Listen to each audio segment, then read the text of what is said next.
I want you to think of a number, 5,126. Imagine failing at something 5,126 times. Not just small mistakes, but complete total failures. After the 10th failure, would you quit? The 100th? The 1,000th? At what point does a sane person give up? This is the story of a man who saw that number not as a mountain of defeats, but as a staircase. A man who understood that failure wasn't the obstacle to his success, it was the engine. His name is James Dyson, and his relentless 5-year quest to build a better vacuum cleaner reveals a powerful secret about innovation, a mindset I call the prototype mindset. It's the art of seeing every failure not as a final judgment, but as a necessary and valuable step in a process of relentless improvement. In the late 1970s, James Dyson was just an ordinary man frustrated by an ordinary problem. His vacuum cleaner kept losing suction as the bag filled with dust. It was a problem everyone had, but one that a billion-dollar industry had no interest in solving. Why? Because they made a fortune selling replacement bags. One day, Dyson saw a giant industrial cyclone at a sawmill using centrifugal force to spin sawdust out of the air. A radical idea hit him. Could he shrink that 30-foot cone down and put it inside a vacuum cleaner, eliminating the need for a bag forever? He went to work in the small coach house behind his home. For 5 years, he lived a simple, brutal cycle. Build, test, fail, learn, repeat. He was not a wealthy inventor. He was a man obsessed. His wife's small teaching salary supported their family as he plunged them deeper and deeper into debt. He built his first prototype. It failed. He built another.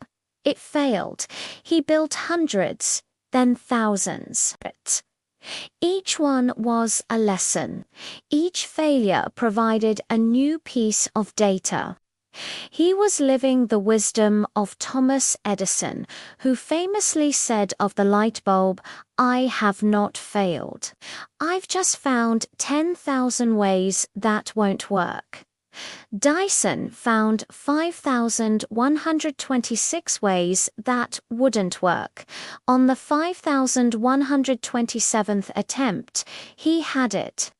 The world's first bagless vacuum. But his struggle was not over. He took his perfected invention to every major vacuum manufacturer, and every single one rejected him. They weren't just uninterested, they were hostile. Why would they kill their golden goose, the multi-billion-dollar market for disposable bags? As the playwright George Bernard Shaw wrote, the reasonable man adapts himself to the world. The unreasonable one persists in trying to adapt the world to himself. Therefore, all progress depends on the unreasonable man. Dyson was an unreasonable man. So he decided to bet on himself, launching his own company. His first vacuum, the DC01, became the best-selling vacuum cleaner in the UK in just 18 months.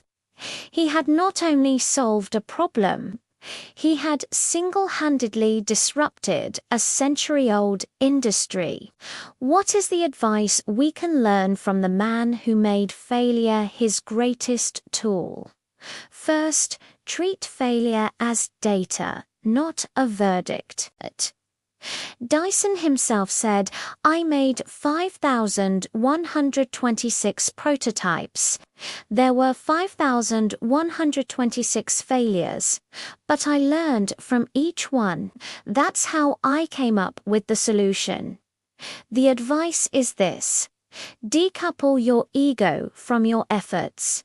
When a project fails, don't say, "I am a failure." Say, "This experiment failed, and it gave me valuable data for the next one." It is the essence of Samuel Beckett's famous line, "Ever tried, ever failed. No matter. Try again, fail better." Second, fall in love with the problem, not your solution. Dyson wasn't attached to any single prototype. He was obsessed with solving the problem of lost suction. The advice is: be passionate about the problem you're solving, but be ruthlessly unsentimental about your methods. Be willing to throw your favorite idea in the trash if the data shows it doesn't work. This is how you stay with a problem longer than anyone else, as Albert Einstein advised. Finally, expect resistance from the status quo. His invention was rejected not because it was bad, but because it was too good. The advice is, when you create something truly innovative, do not expect applause from the industry you are trying to change. Expect war. Their resistance is a validation. It is a sign that you are onto something big. As Dyson said, if you want to discover something new, you need to do things the wrong way. We are all taught to fear failure. We are taught to get it right on the first try. The story of James Dyson is a powerful reminder that this is a lie. As Winston Churchill said, success consists of going from failure to failure without loss of enthusiasm. Find a problem you care about deeply, and then give yourself permission to fail at it 5,126 times if you have to, because on the other side of that mountain of failures might just be the one success that changes everything.